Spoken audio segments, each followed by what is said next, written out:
How can you do all that needs done in life and still pursue your desire to learn French or the guitar or grow a plant or make art? You can't put a fiddle under your pillow and wake up playing it. Though how cool would that be? But one thing we can do, no matter how chaotic and overwhelming life can be, is know that every tiny small motion in the direction of those endeavors really do matter. And not only that, they add up over time with great momentum. Join me, Fain, as I interview painters and gardeners, designers and musicians, photographers and cooks, creative livers of any kind, who have somehow, in the middle of it all, continued on their creative paths, no matter what. This is Fain House Radio, and I'm so glad you're here.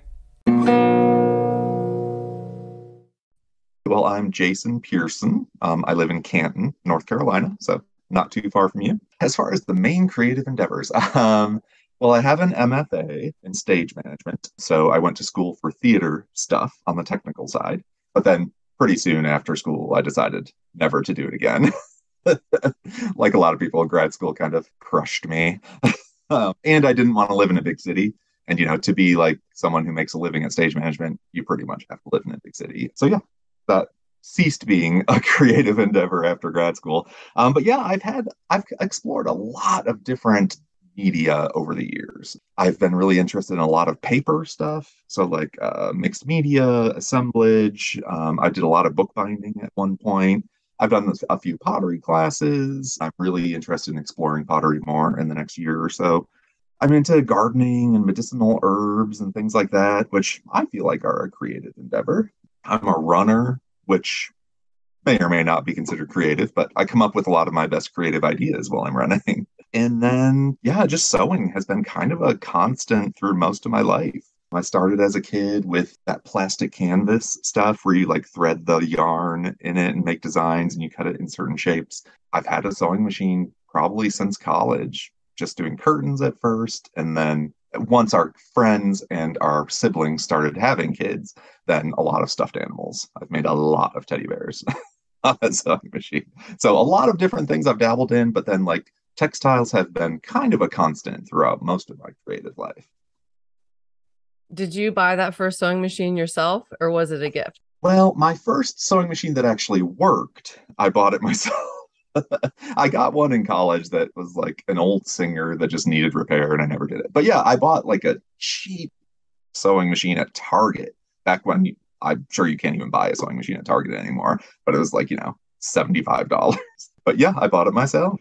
Was it because at that time, well, you were saying you were making curtains and things. Did you have a little bit of quiltingness already going on? Or because most people don't buy a sewing machine just to make a pair of curtains. There must have been something else deeper in you. Like, I want to go do this. I want a sewing machine.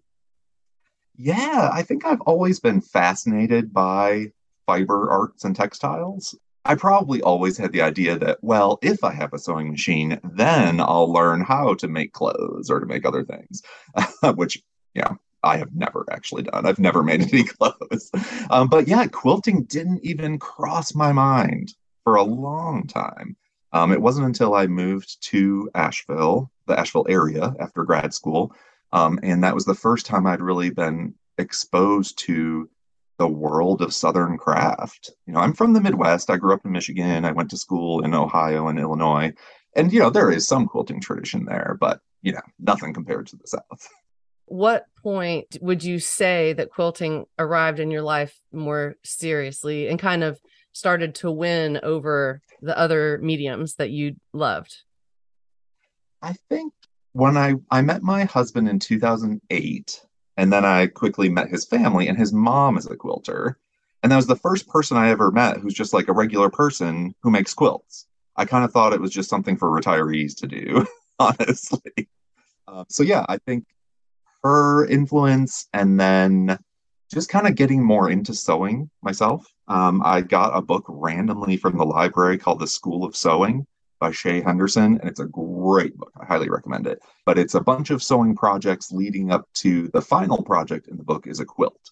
And so I did all the projects in that book, and I probably wouldn't have even attempted a quilt, except now I knew someone who actually made quilts and saw that it was something a regular person could do. So I did it. I made a quilt. I made it out of muslin that I dyed myself with like chemical commercial dyes. I actually entered it in the Mountain State Fair when I made it. I was so proud of it.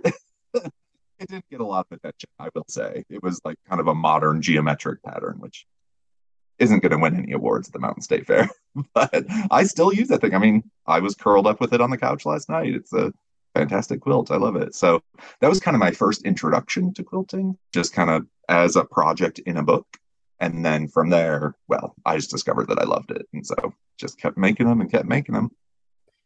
I love that answer because so many people have that answer where, well, I just was making them and making them, making them, and then eventually you have so many of whatever it is, and you're like, well, I don't know if I need that many, and then that's when the business idea arrives, or that's when selling them arrives, which totally makes sense. Or you'd be up to your eyeballs in quilts. Yes. All my nieces and nephews don't need any more quilts. How would you describe modern quilt making versus traditional quilt making? That is a big old can of worms. I think about that in kind of the same way I think about the differentiation some people make between art and craft, where I don't see a whole lot of boundary between them. So for traditional versus modern quilt making, it's pretty much the same. I think people who consider themselves traditional quilt makers often kind of look down their nose at modern and vice versa. Modern quilts tend to use more solid fabrics than patterned fabrics. Modern quilts, and this is very general, modern quilts tend not to use a lot of those traditional quilt blocks, all the different stars and flying geese and all that. They tend to use more of the geometric shapes or interesting combinations of shapes. But even saying that, I can think of 20 examples in my mind of people who consider themselves modern quilters who use traditional quilt blocks. They just mess with them in some way. So I don't see a whole lot of difference between them. I mean, we're all making quilts. Sometimes modern quilters think they like invented applique or like paper piecing. And no, there's a long tradition of that in lots of different textile traditions around the world for hundreds of years. So none of us are really inventing anything. So I kind of see it as all the same. Also, it implies a kind of togetherness and that it's, it shouldn't be rooted in judging one or the other. Like, let's all be in it together. Sure. And I think that is one difference between traditional quilt making, I don't know, pre 1950 or whatever. Quilt making was often a community event. It was something that no one really made I mean, not no one, but most of the time people didn't make a quilt start to finish on their own. It was at some point a community event. And I will say, modern contemporary quilt making is often a solo endeavor. It's not very often that you get people together to work on a quilt. And so that is one difference between traditional and modern, I think. Have you been to some quilting bees? I haven't. No, I'm not really connected with the local like Asheville Quilt Guild or anything. I think there are some great possibilities with that via Zach Foster's online community, the Quilty Nook, which I'm very involved with. And definitely people are starting to get together in their region based on that online community, but then getting together in real person to work on some quilting stuff together, which is very exciting. It's interesting too, because part of the quilting bee idea, well, or just quilting together, you might have made your whole quilt top by yourself, but maybe it's the sandwiching of the batting and the back and that gets done all together. And so it's not always like the design was a community effort. It's sort of like the putting it all together and the millions of stitches it takes to Sure, be done sure. together. Do you feel like at the moment you're doing more smaller pieces anyway versus larger ones? And then, because that makes sense. I mean, if you're doing smaller pieces, you don't really need a team of stitchers to sit with you. Exactly. Yeah. And I think the movement toward more machine sewing and less hand sewing meant that you could do it on your own. You could use your machine and finish the whole quilt on your own without relying on your community to do it together. But yeah, I do focus more on smaller pieces. Part of it is because over the last couple of years, I've started selling my work. And honestly, just financially speaking, it's a lot easier to sell a small wall hanging than a giant queen size quilt. I definitely have done my share of larger quilts, but yeah, I do find myself leaning towards smaller pieces, especially lately. For one thing, it's less of a time commitment. I have so many ideas. It's hard for me to just put them in one piece when I could just do 10 pieces and explore 10 different ideas. And I live in a like 600 square foot house. And so I don't have room for a lot of big quilts. I mean, the last queen size quilt I did, I had to rearrange our living room for weeks just to be able to quilt the whole thing. What did they have in the old days where it was like a rack? You stretch the quilt on it and then raise it up and it would live on the ceiling and then you could lower it down. Yeah, yeah. I don't know. I mean, a quilting frame is just, I think, what they were called. But yeah, I definitely have people still come up and when I'm doing an art show or whatever, like, oh, my grandma used to quilt. It was up on the ceiling, then they'd pulley it down in the evening so she could work on it. She'd spend all winter working on quilts. But yeah, I mean, up until just a generation or two ago, that was very common. It's so genius. I love ideas like that. Yes, it is. Yeah, making use of the space. You have a clear and lovely awareness of impact on the environment, use of sustainable materials, both in how you get color down to your thread. So tell us about that. Tell us about your philosophies and what actual items you are using on purpose to have sustainable materials in mind.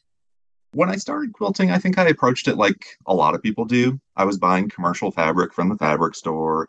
I was buying whatever batting was cheapest, which often was polyester, unfortunately. And I think I had a moment where I realized, wait a minute, this doesn't line up with the rest of my values. Why am I like going to such great efforts to recycle and to not use pesticides in my garden and to, not buy new clothes, but to buy used? But then my sewing practice didn't match that. And so I really kind of started on this quest to use more sustainable and earth-friendly materials. Started with the fabric. So the fabric that I use now, I use one fabric for everything. I use an organic cotton muslin. I actually import it myself from India. I buy it directly from the company that does the weaving of the fabric. So I buy it in the grayish or unfinished form. So it's right off the loom. It hasn't had any of the finishing processes done to it. So it still has some good texture. You can see little bits of the cotton boll in the fabric.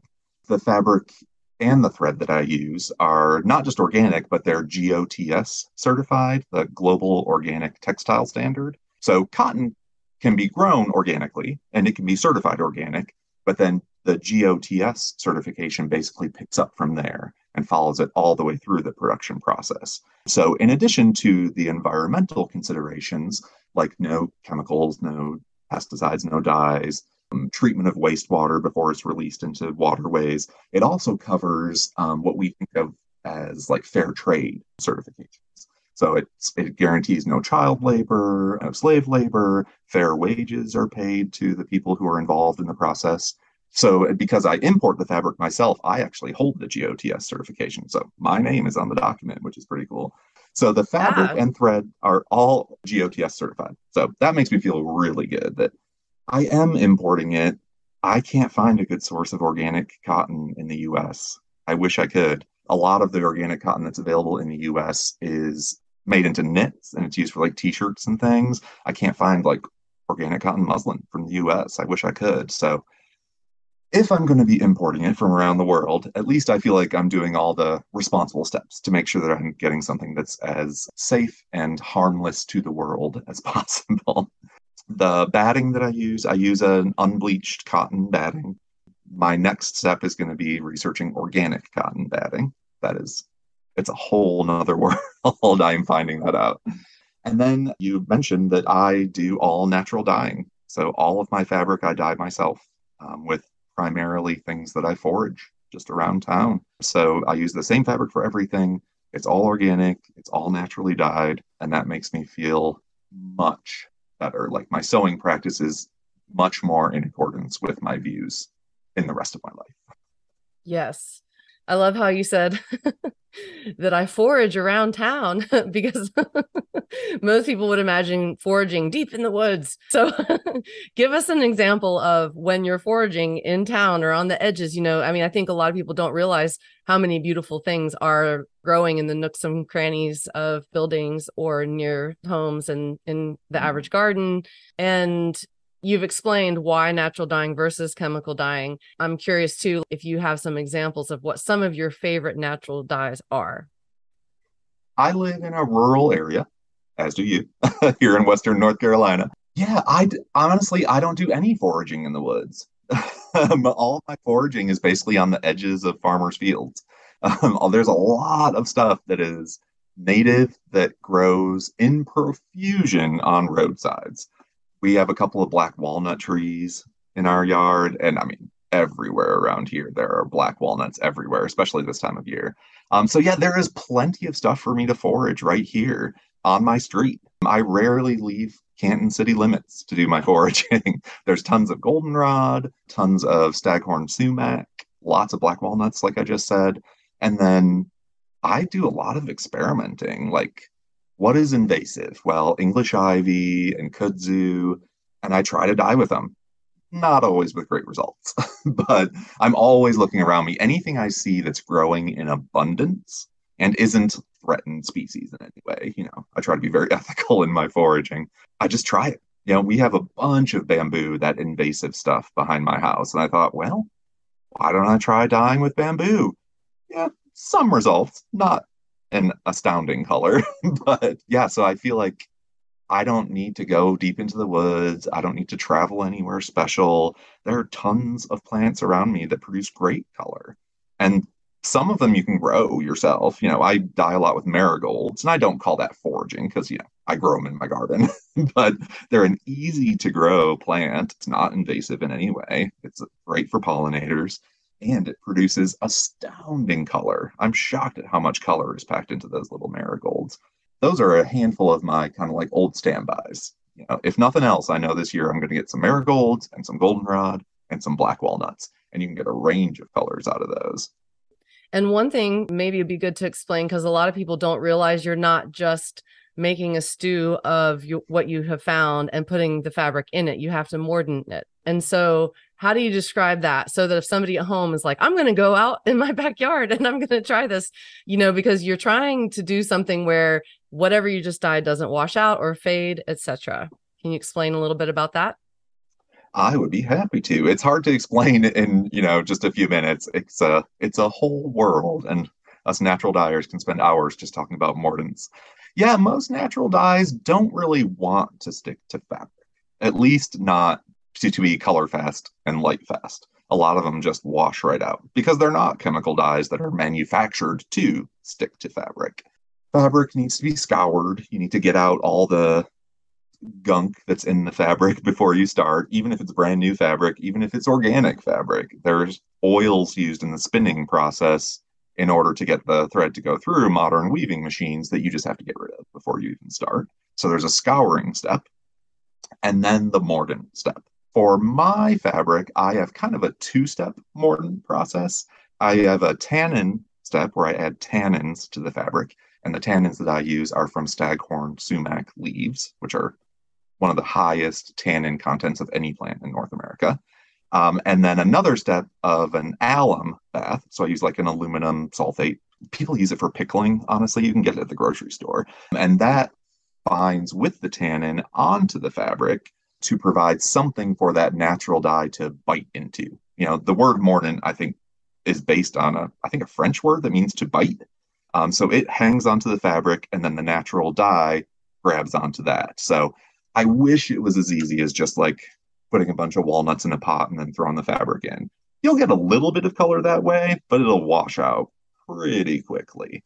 So most natural dyes do require a mordant on the fabric, and it can be confusing. Honestly, for years I was interested in natural dye and I got books out of the library, but I'd get a chapter or two in and just put it down because I couldn't figure it out. It seems so confusing. And so I tell people all the time now, just find one source. Everyone will tell you something different, but just find one source and try what that says. There's a lot of things that will work, and people just have a lot of different approaches to what works for mordants. It is not just as simple as putting stuff in a pot. I wish it was. Yeah, and I think it's so great to mention because it's just another example of how much is actually behind the photo that they'll see in your Etsy shop. There's a lot behind everything, blacksmith. I mean, there's so many steps behind what we're seeing and what we buy that's handmade. You could imagine your own imagined list and then times it by 3, and then you're probably a little bit closer to the reality. Yes. There's a lot of time spent just stirring big pots on the stove. a lot of time spent wringing things out and hanging them up to dry. And yeah, there's a lot of steps that go into just even just making a simple tan fabric. Yeah. It takes several steps. And because I'm doing quilts primarily, they are going to be washed, hopefully, at least once or twice a year. And so that color does need to stay as long as it can. I want it to. There's a bit of fading that'll happen with natural dyes, but I think that's part of the beauty of it. I love a faded old quilt. I think that's beautiful. I agree. And also the fabric gets softer. So it's like both things are happening at the same time. It's very charming. Yes, yes, yeah. The quilt that I mentioned earlier, the very first quilt that I made, it was just made out of muslin, and I've washed that thing dozens of times now, and oh, it is so soft. It is so lovely. Every now and then a little stitch comes out, and I just sew it. Every now and then the dog gets dirt on it, and I wash it.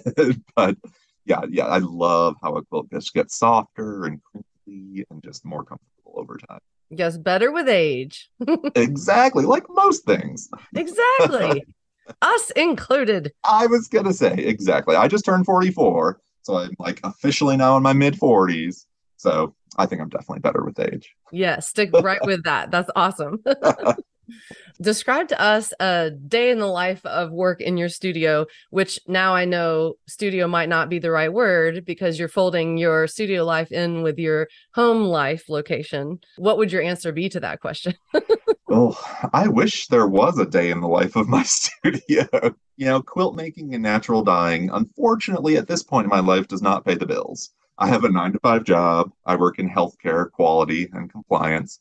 And I love my job. I really do. I have a great job. I work from home, which is awesome. I love it. But I'm also married and I have family obligations. And so, honestly, my creative practice just kind of has to fit wherever it can fit. It can fit into like an hour in the morning before between taking the dog out and starting work. It can be like 15 minutes where I have a little break from work and I go stir the pot of black walnuts on the stove or whatever. If I have a deadline looming or if I have an art show coming up, I might spend like a dedicated weekend to it. And in that case, I would get up early, get my processes started.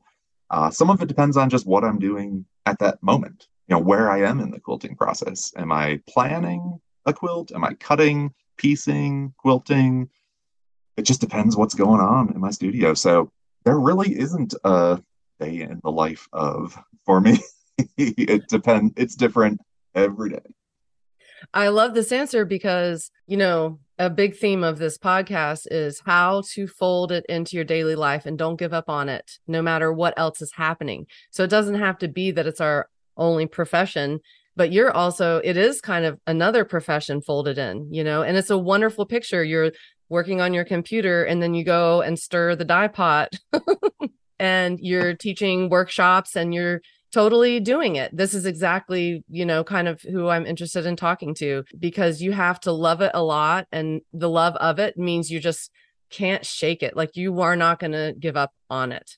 And Sure. a day job shouldn't squash our creative life. It does mean we have less time to work with, and then we have to get creative about it. Just like children hopefully don't squash our creative life or whatever the example would be. But then how? Because it's not easy. Well, how do you keep a hold on it? How do you keep it kind of always that little bit, doing little bits all the time? Yeah, I think it helps to have a supportive spouse. My husband is very supportive. If at a moment's notice, I can say, hey, you want to go harvest some sumac leaves? And he'll say, sure, let's go. Or like, oh, tonight after dinner, I really need to spend the evening sewing. So, we're not going to be able to sit and watch TV. So he's always supportive, which is great. And I've kind of learned I always have something that's in the hand sewing stage. Most of my quilts I do on a machine, but then I always hand sew the binding. So I always try to have something that's in the binding stage. So even if we're going on a car ride or going to hang out with friends, I always have something that I can bring with me in hand. So it can be a challenge fitting it in around your life.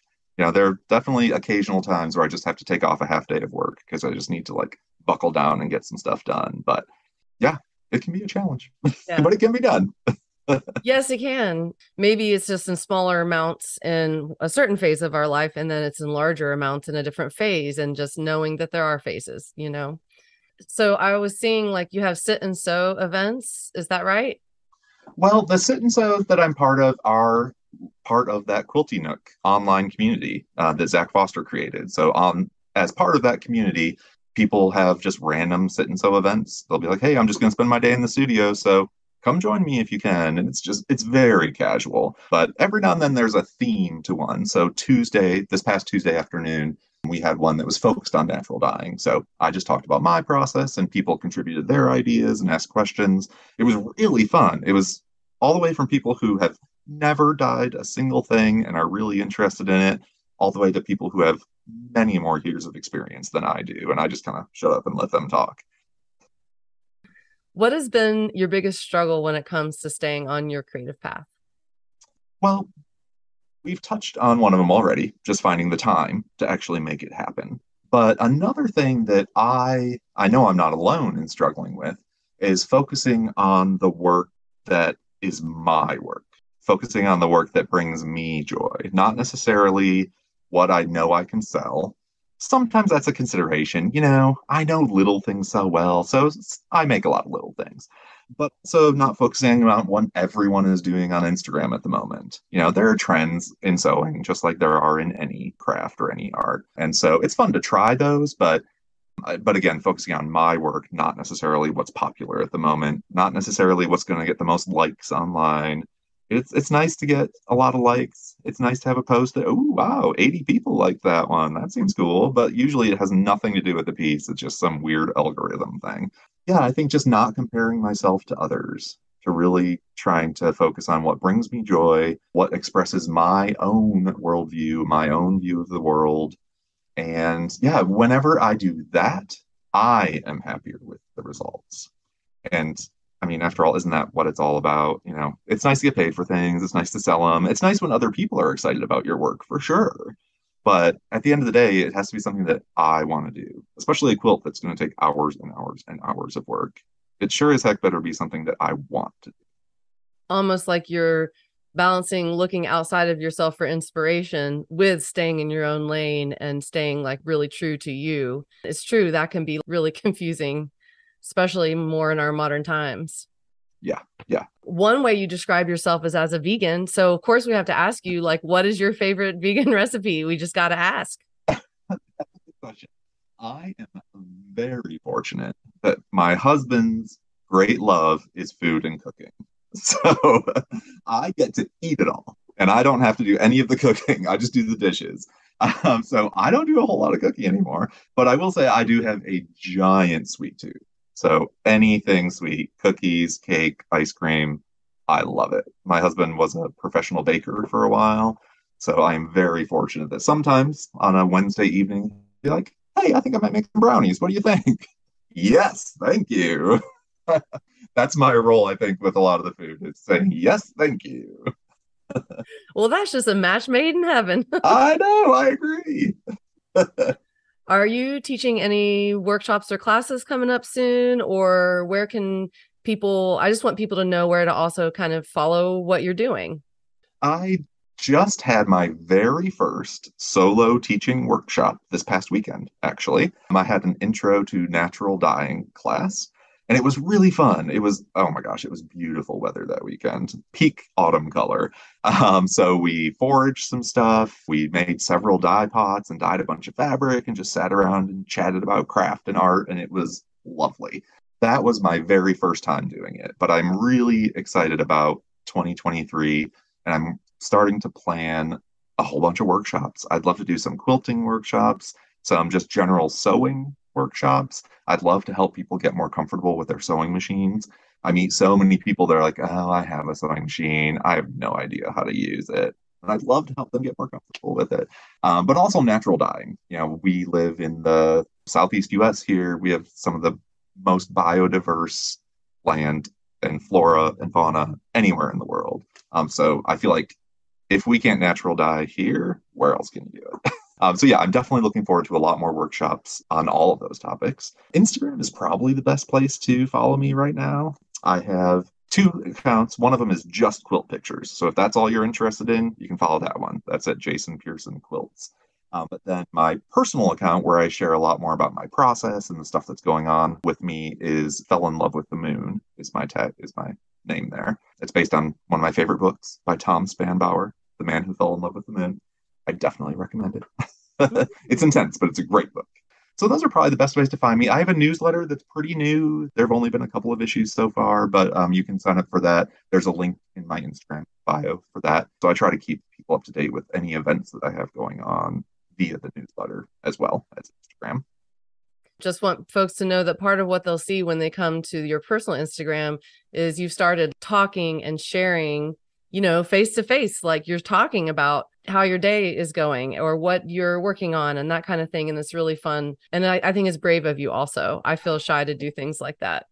Yeah, it was hard. And I feel like I'm also too old for reels. I don't know.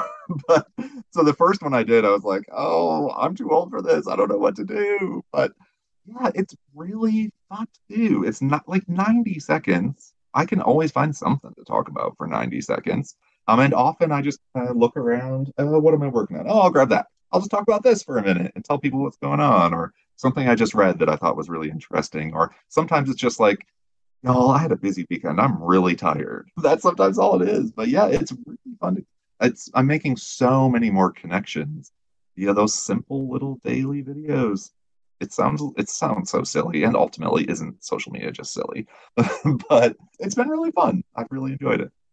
But what I like about it is instead of just sticking with that silliness and not doing it, it's like this is you making it more your own. And I think that it's really cool. It's like a journal entry kind of. And so if somebody was going to take a class with you or buy your work, they literally can get a sense of you. And a lot Mm-hmm. of times that's if we're going to spend money on stuff like that, we want a sense of that person. Sure. And I think it can help, everyone creates their online persona, the image that they present to the world, even like arts and crafts people, often you only see the finished product. You don't see the steps that go into it along the way. And part of what I want to do is kind of remove some of that mystique. This like quilt didn't just magically appear one day. Here's how I had to do it. I had to sit at a desk and sew. I had to sit at the machine. I had to pull out the thread. I had to cut all the fabric. Yeah, I like partially removing the mystique and partially showing people that like, oh look, regular people can just do this. You don't have to have any special permission. You just need fabric and do it. Yeah, you're like, you don't have to have an extraordinary genius badge to do it. No, no, ma'am. What is filling your inspiration cup these days? Just over the last few weeks, up to the last couple months maybe, I've been doing a lot more hand stitching. I don't have much of a history with it. I started sewing with a machine. For a long time, I thought, why would you hand stitch? You've got a machine here that can do it so much faster. But hand stitching, I do for me. It's quiet. I just sit there quietly and focus on what I'm doing. It feels a little bit meditative. Just sewing fabric together with my own two hands. And so I don't know if it'll ever be part of like work that I sell because it's really just for me. It's a way for me to slow down, to pick up a couple pieces of fabric and sew them together with my hands. And it feels really, really nice. I'm always seeking quiet in my life. And that is a way to just kind of get little moments of quiet throughout my day. Like, oh, I have 10 minutes before this meeting. Oh, I'll just pick this up. I'll just sew a little bit.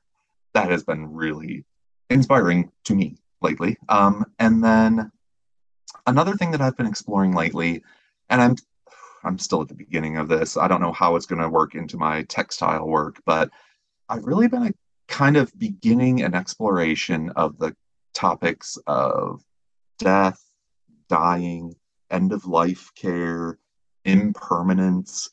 For some reason, I don't know if it's because of my age. I don't know what's in the air, but it feels like everything is kind of pushing me right now toward exploration of those topics. One of the first nudges toward that was I know I've mentioned Zach Foster a few times, but his work is very influential on me. The burial quilts that he talks about and that he makes that really kind of set some wheels spinning. Like, oh yeah, well maybe death doesn't have to be what we think of as the like death industry, funeral homes and caskets and cemeteries and like, oh, what are the other options out there? Which opens up, there's a whole world of resources out there. So I'm getting books, I'm reading things, I'm watching documentaries. And like I said, I don't know how that's going to work into my textile life. It might not really. It might be just another thing that I'm interested in that feels like a creative pursuit of some kind. But that's something that's really, I guess I could say, filling my inspirational cup. Um, I cry a lot in that work, so I think that means it's work I need to do. But yeah, I feel like I'm always fall is a oh, I just love fall. It's a beautiful time of year for me. I find fall and winter so inspiring. So just the seasons themselves are hugely inspiring for me. As soon as it gets cold, all I want to do is sit and sew. It's interesting what you're saying too, because on one hand, there are things that inspire our work. And then on the other hand, there are just things that are inspiring to us. We don't even have to know why, you know. But I like the idea of following your gut. There's something in you that's true for that. And like you're saying, who knows where it leads. But if it's that subconscious voice is speaking loud enough to you and you follow it instead of ignore it, that's probably a really good thing. Sure. And I think, there will come opportunities to integrate these things. I might stumble upon an opportunity to bring my sewing skills to these other interests or these other things that I'm exploring. So yeah, I'm just trying to stay open, trying to follow, my instincts, I guess you could say, or follow what seems apparent to me right now that I need to follow.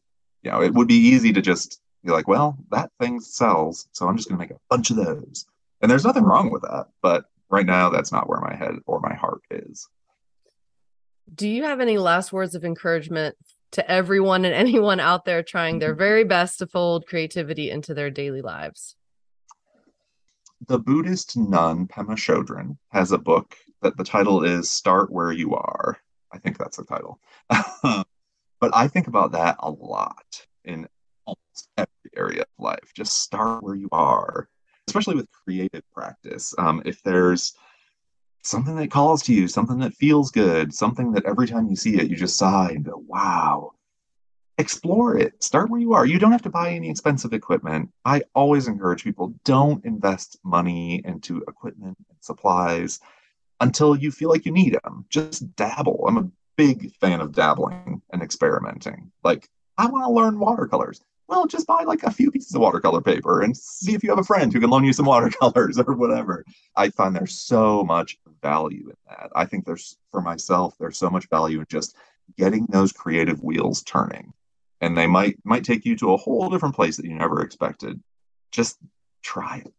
I tell that to people a lot. Just try it. You might not like it. I took a pastels class. Oh man, I hated it. I will never touch pastels again. But I tried it, and why not? But I like to encourage people to just dabble in things. You want to try it? Try it. People tell me, "Oh, I wish I could quilt." Well, try it. Make a tiny quilt. What's the worst that could happen?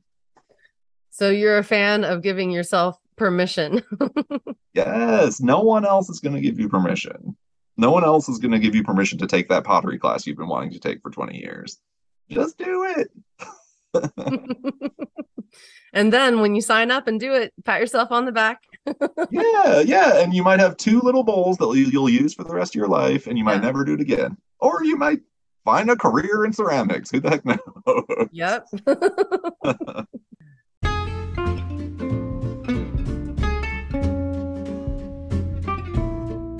Thanks so much to Jason for joining us today, and thanks so much to you for listening. I'm Annie Fain Barrelon, and I'll leave you with a quote for the day. If we all did the things we are capable of doing, we would literally astound ourselves. Thomas Alva Edison.